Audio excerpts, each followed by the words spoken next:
السلام علیکم ورحمۃ اللہ وبرکاتہ۔ بہن کا سوال ہے کہ جب انسان آتا ہے ایک دفعہ میقات سے احرام باندھ کے عمرہ کرنے کے لیے جب مکے جاتا ہے اور مکہ میں عمرہ کر کے اگر وہ چاہے دوسرا عمرہ کرنا چاہے تو کیا اسی میقات پہ جانا پڑے گا یا پھر یہ کہ تنعیم جارانہ مسجد عائشہ یا صرف مقام سے جو ہے اسے احرام باندھنا پڑے گا؟ اس مسئلے میں علماء اختلاف میں ہے۔ شیخ البانی رحمہ اللہ نے یہ بات ذکر کی ہے کہ یہ حکم جو ہے یعنی کہ تنعیم جارانہ مسجد عائشہ سے احرام باندھنے کا حکم جو ہے یہ حائضہ عورتوں کے لیے ہے، اور کیونکہ رسول اللہ صلی اللہ علیہ وسلم کے ساتھ جیسے انہوں نے کہا کہ تاریخ سے یہ بات معلوم ہے کہ بہت سارے صحابہ کرام تھے، 1,00,000 صحابہ کرام تھے، لیکن ان میں سے عائشہ رضی اللہ عنہا کے سوا کسی نے بھی وہاں جارانہ یا مسجد عائشہ سے یا تنعیم سے احرام نہیں باندھا۔ شیخ البانی رحمہ اللہ کا فتویٰ یہ ہے کہ ضروری ہے کہ انسان میقات سے جا کر احرام باندھے مگر حائضہ عورت، لیکن یہ قول راجح نہیں ہے۔ راجح قول جو ہے وہ شیخ ابن باز، شیخ ابن عثیمین اور ان کے سوا دوسرے جمہور علماء کا ہے کہ جو انسان مکے کے اندر ہے اس کا حکم بھی مکے والوں کا ہے، اور مکے والوں کے بارے میں رسول اللہ صلی اللہ علیہ وسلم نے ارشاد فرمایا ہے کہ وہ احرام باندھیں گے من ادنى الحل، اور ادنى الحل جو ہے وہ تنعیم جارانہ اور مسجد عائشہ۔ اور اس حوالے سے دلیل اس پر یہی حدیث ہے عائشہ رضی اللہ تعالیٰ عنہا کی، امام بخاری رحمہ اللہ نے کتاب العمرہ میں یہ بات ذکر کی ہے، باب اجر العمرہ علی قدر النسک،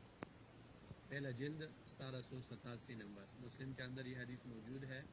اور حدیث کا رقم ہے 1211۔ تو اور اسی طرح امام ابن باز رحمہ اللہ نے بھی یہ فتویٰ دیا ہے کہ عائشہ رضی اللہ عنہا کا یہ عمل جو ہے یہ ہمارے لیے دلیل کے لیے کافی ہے، کیونکہ تخصیص کا کوئی خاص دلیل نہیں ہے۔ رسول اللہ صلی اللہ علیہ وسلم نے ام المؤمنین عائشہ رضی اللہ عنہا سے یہ نہیں کہا کہ آپ جو ہے یہ حکم خاص ہے آپ کے لیے۔ اسید ابن حضیر رضی اللہ عنہ نے فرمایا تھا کہ جزا اللہ خیرا واللہ ما نزل بک امر تکرہینہ الا جعل اللہ ذالک لک وللمسلمین فیہ خیرا۔ بخاری کے اندر یہ روایت موجود ہے کہ اسید ابن حضیر نے فرمایا کہ اللہ تعالیٰ آپ کو جزائے خیر دے اے ام المؤمنین عائشہ رضی اللہ عنہا، جب بھی آپ پر کوئی ایسا کام، کوئی ایسی مصیبت آئی ہے جو آپ کو اچھی نہیں لگی، ضرور اللہ تعالیٰ نے آپ کے لیے کوئی راستہ نکالا ہے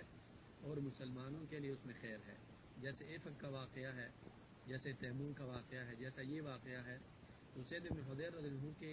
اس قول کا مقصد بھی ہے، اور امام بخاری رحمہ اللہ نے بھی اسی مقصد کے لیے ذکر کیا ہے کہ یہ جو عمرہ عائشہ رضی اللہ عنہا نے یہاں سے کیا ہے اس کا حکم بھی عائشہ رضی اللہ عنہا کے ساتھ دوسرے معاملات کا ہے، تو جب وہ عام مسلمانوں کے لیے عام ہے تو یہ بھی عام ہے۔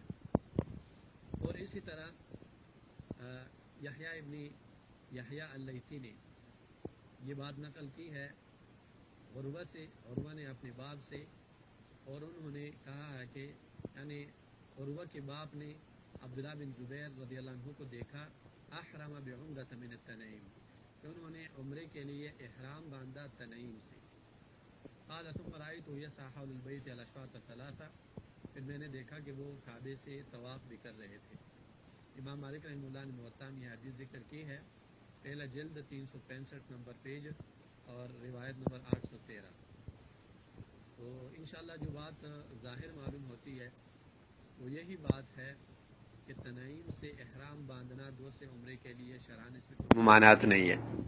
لیکن یہ ہے کہ اس میں احتیاط یہ ہے کہ دیکھا جائے اگر ازدحام ہے، رش ہے، تو پھر انسان جو ہے بہتر ہے کہ میقات پہ چلا جائے، اور اگر عام نارمل حالات ہے تو تنعیم جارانہ مسجد عائشہ سے احرام باندھنے میں عمرہ کرنے میں کوئی حرج نہیں انشاءاللہ، واللہ تعالی اعلم بالصواب۔ السلام علیکم ورحمۃ اللہ وبرکاتہ۔ بہن کا سوال ہے کہ جب انسان آتا ہے ایک دفعہ میقات سے احرام باندھ کے